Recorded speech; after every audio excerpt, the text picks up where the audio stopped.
Sedulur-sedulur, kita santai di sini. Kita berada di depan Pasarian Ki Ageng Giring. Disebut juga Raden Mas Kertonadi atau Ki Pakersan, yaitu yang tidak lain adalah Ki Ageng Giring III. Juga disebut sebagai Giring Wahyu Keprabon karena mungkin beliau itu punya tugas atau pernah berjasa untuk menggiring Wahyu Keprabon, yaitu wahyu yang untuk mendirikan kerajaan Mataram, yang pada saat itu kita kenal ada Wahyu Gagak Emprit ya, yang ada di pertapaan Kembang Melampir, yang kemudian melibatkan kisah di dalamnya itu ada Ki Ageng Pemanan juga. Tapi kita tidak akan bercerita tentang ke arah sana. Tapi di sini kami ingin berbagi pengalaman ya dengan sedulur-sedulur semuanya, karena kita saat ini tahu sendiri sedang menghadapi suatu wabah yang saat ini sedang mengguncang dunia, dan tidak luput juga di Indonesia sudah ada 2 orang yang positif kena virus COVID-19 atau COVID-19 atau Corona. Nah tapi ya kita santai aja menghadapi, jangan panik ya. Santai saja, jangan panik, tetapi jangan juga menganggap itu sebagai sesuatu yang remeh. Artinya kita tetap serius untuk menghadapi itu. Nah, ini mumpung ada kesempatan saya mau berbagi cerita pengalaman. Jadi kalau soal wabah, ngomong soal wabah itu sejak zaman dulu itu sebenarnya wabah itu sudah ada, Mas. Jadi sejak zaman dulu itu wabah yang gawat-gawat itu sebenarnya selalu ada. Jadi wabah itu akan ada pada setiap zamannya. Jadi kita enggak, ya kayak pagebluk, kalau dulu namanya pagebluk. Jadi kita enggak perlu kaget. Nah, bahkan kalau zaman dulu itu ada diistilahkan di dalam serat Jonggo Joyoboyo itu ada esok loro sore mati atau sore loro esok mati. Ya mungkin ini salah satu yang ada di dalam Jonggo Joyoboyo itu. Tapi kita tidak perlu panik ya. Khususnya orang Jawa itu dalam menghadapi cuaca ekstrim atau musim pagebluk, musim penyakit itu ada cara khusus yang dilakukan, yaitu dengan cara mengkonsumsi jejamuan ya, seperti ini bahan pon-pon namanya ya. Ini seperti ini bahan pon-pon. Ini jahe. Ya, jadi bisa menggunakan jahe biasa, jahe emprit, jahe merah atau jahe gajah seketemunya. Nah, kemudian ada juga ini kunyit, kemudian ada kencur. Ini 3 macam, terus ada tambah 1 lagi temulawak dan serai. Kemudian yang sebagai penambah lagi ada cengkeh dan manis jangan. Manis jangan itu kalau yang ndak familiar ya yang disebut kayu manis itu sama. Kemudian 1 lagi asem atau asem, ya diutamakan asem Jawa. Karena asem Jawa itu juga mengandung khasiat khusus, juga bagus untuk dipadukan dengan kunyit, karena kunyit ini akan menjadi optimal khasiatnya dan tidak mudah busuk dengan adanya perpaduan atau mixing antara asam Jawa dan kunyit. Makanya ada kan jamu kunir asam itu memang paduannya di situ, rasanya menjadi enak dan saling menguatkan, tidak mudah busuk juga.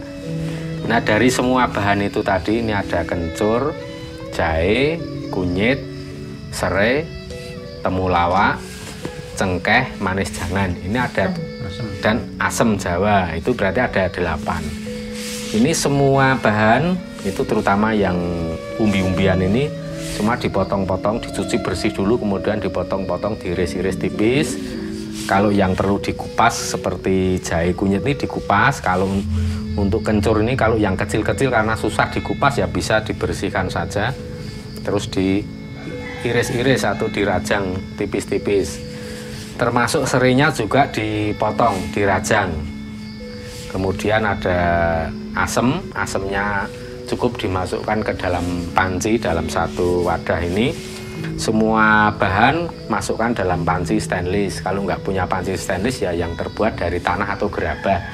Itu juga lebih bagus karena itu cara tradisional, tapi matangnya memang agak lama. Tapi justru proses yang matang agak lama itu lebih natural dan khasiatnya berbeda. Tapi yang penting ke-8 bahan itu ada. Nah, setelah bahan itu dipotong-potong, semua dijadikan satu, kemudian bisa dituangkan air mendidih atau bisa direbus sampai mendidih. Nah, pada saat mendidih, sampean bisa menambah bahan pemanis misalnya. Nah, dalam hal ini kalau kita rekomendasikan itu ya bahan pemanis itu kalau nggak gula batu ya gula aren. Mana yang suka? Tapi ini kan soal manis ini kan selera. Jadi itu hanya sifatnya tambahan di luar 8 bahan. Nah, nanti setelah kita masukkan gula sesuai dengan selera kita, takarannya boleh sedikit, boleh banyak sesuai selera saja. Kemudian ditambah juga garam. Garam itu sak jumput, jadi tidak perlu sampai terasa asin, jadi sak jimpit aja gitu. Dicolok, kalau orang Jawa bilang itu dicolok garam, dicolok uyah sedikit. Nah, setelah dimasukkan gula, kemudian tinggal diaduk rata. Nah, setelah itu tunggu sampai hangat-hangat atau suam-suam kuku, kemudian bisa mulai diminum atau dikonsumsi.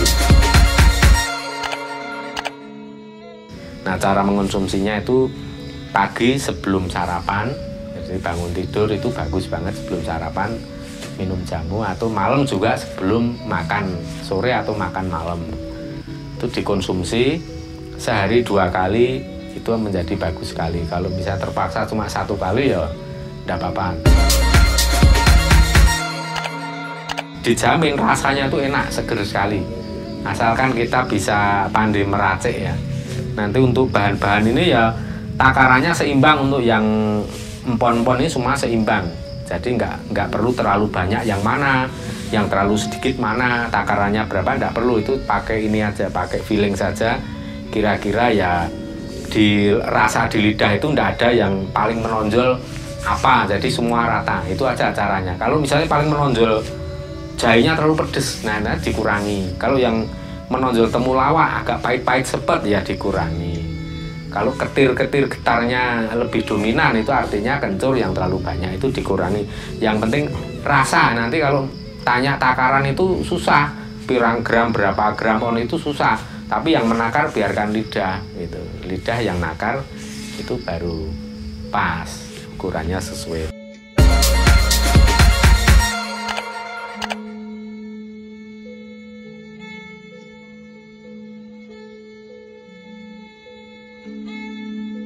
Nah, itu selain dari empon-empon itu ada lagi yang direkomendasikan, yaitu jeruk lemon. Itu loh, jeruknya yang kuning, yang tanpa biji biasanya. Nah, itu bisa dipotong-potong, diiris-iris juga dengan kulitnya. Kemudian dituangin pakai air mendidih di gelas. Ya, kalau untuk konsumsi 1 orang bisa ditaruh di gelas, tapi kalau untuk konsumsi 1 rumah ya bisa ditaruh di tempat yang lebih besar lagi. Caranya begitu. Kalau mau selera manis ya tinggal tambahkan gula sesuai dengan gula apa yang Anda suka, atau bisa juga madu, begitu caranya. Tapi nggak perlu dicampur atau dicolok dengan garam, nggak perlu.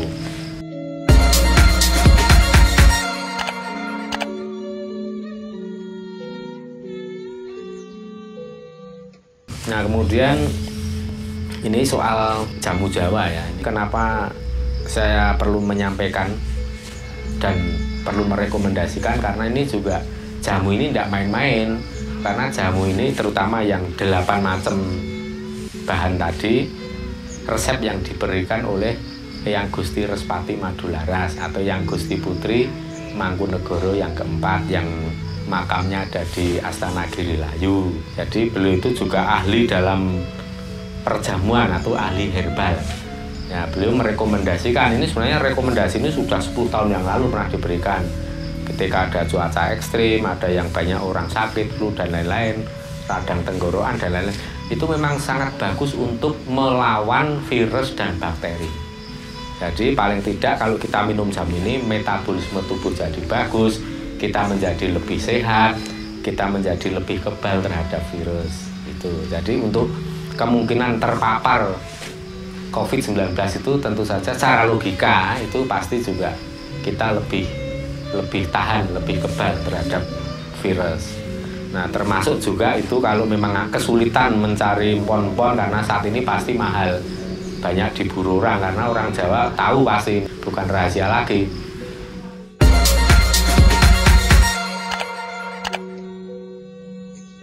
Nah, untuk daruratnya bisa mengkonsumsi air jeruk lemon itu tadi. Jadi dengan cara yang dipotong-potong tadi, dituang air mendidih, itu juga bagus banget untuk daya tahan tubuh, kekebalan tubuh.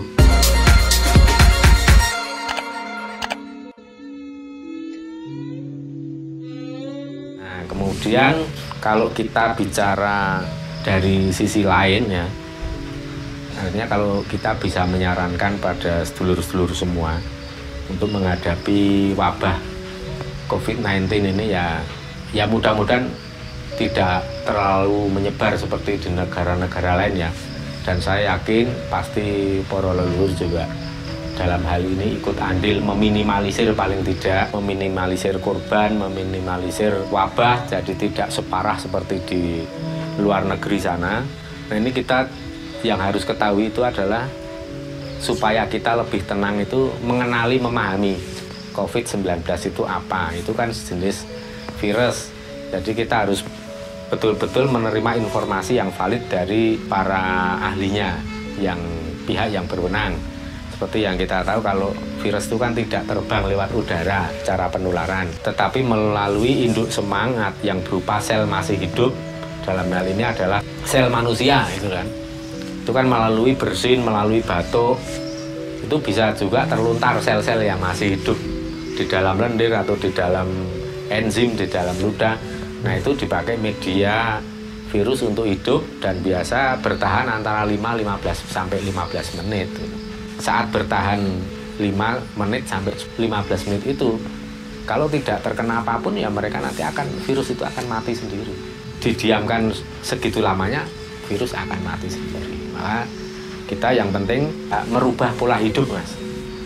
Jadi pola hidup kita lebih tertib, lebih disiplin, sering cuci tangan, karena cara penularan yang paling efektif terjadi itu kalau melalui kontak fisik.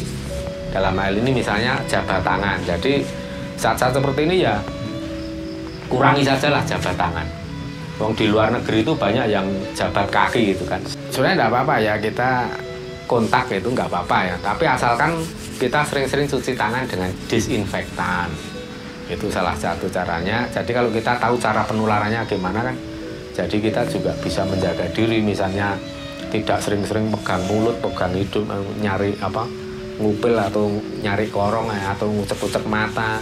Itu sebisa mungkin dihindari, jangan sampai melakukan seperti itu sebelum kita yakin betul tangan kita dalam kondisi yang sudah terdisinfektan atau bersih, atau tidak sedang berinteraksi dengan banyak orang yang kita tidak tahu.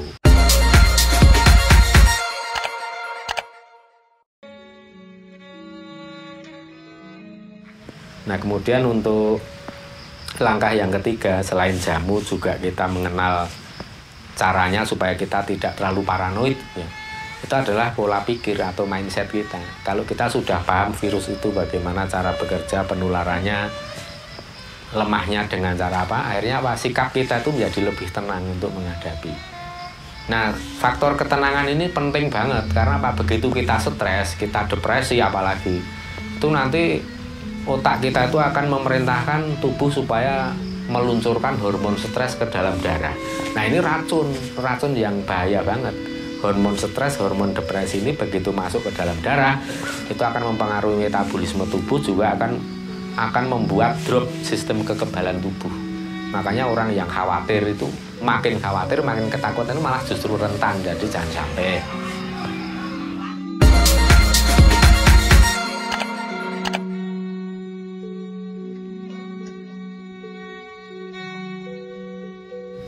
Nah, kemudian soal menata hati ya, kalau kita secara spiritual itu kalau kita melihat ya, itu kan faktor kecerobohan cara hidup orang juga ya, karena virus itu kan berasal dari, kalau ini pandangan spiritual ya, terutama saya pribadi itu melihat itu selain dari kelelawar juga dari ular. Jadi virus yang ada di dua binatang itu bertemu karena apa? Ulah manusia mungkin mengkonsumsi atau apa dalam waktu bersamaan dan berdekatan, akhirnya virus kedua binatang itu bercampur, kemudian terjadi mutasi. Nah, mutan-mutan yang baru ini kemudian mampu menginfeksi hewan-hewan yang lain, bahkan mampu menginfeksi manusia. Jadi ini kita tetap ada kaitannya dengan pola hidup, supaya kita tidak terlalu jorok lah. Kita hidup lebih tertib, jangan terlalu jorok. Nah, kemudian pola hidup ini juga menyangkut pola pikir atau mindset. Ini kan banyak ya, kalau kita di medsos itu banyak orang yang mendengar berita di Cina begini, di Wuhan begini, di lain negara itu banyak komen-komen yang langsung ngomong itu biarkan itu mampus, itu semua dibunuh, semua dihancurkan saja dengan tentara Allah atau apalah itu caranya. Itu ya kita sebenarnya tidak perlu sampai menebar kebencian seperti itu. Karena itu justru pikiran-pikiran yang terlalu negatif yang muncul dari kebencian, entah kebencian itu disulut oleh faktor cara memahami agama atau cara memahami apa atau politik ya, atau entah faktor politik, entah kecemburuan sosial atau ekonomi. Tapi yang jelas kebencian itu justru nanti akan berbalik pada diri sendiri, akan menimpa diri kita sendiri. Karena apa? Dengan adanya kebencian, kita itu seperti membuat suatu program.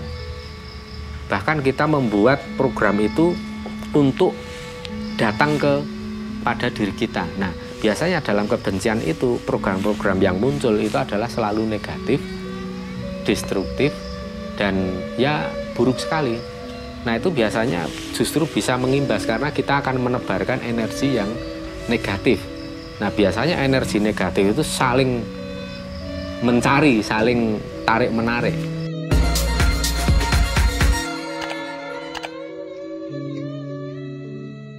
Jadi seperti antar sesama air itu ada kohesi, gitu. Ada daya saling tarik-menarik.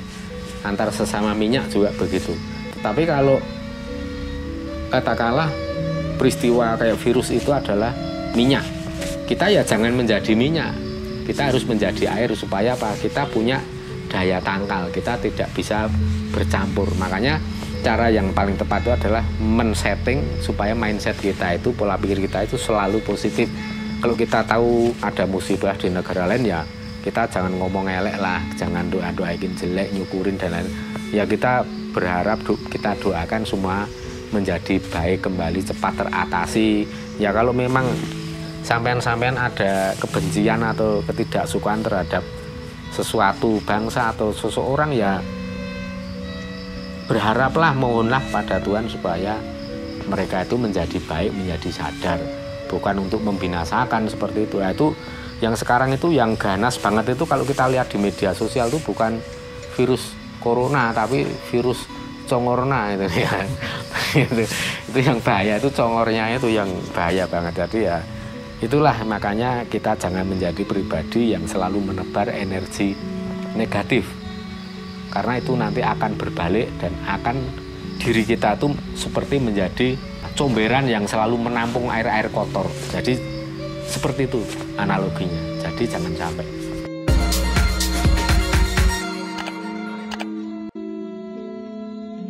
Ini yang perlu kita sampaikan bahwa kita itu hidup di Indonesia. Kita itu bukan hidup di Wuhan.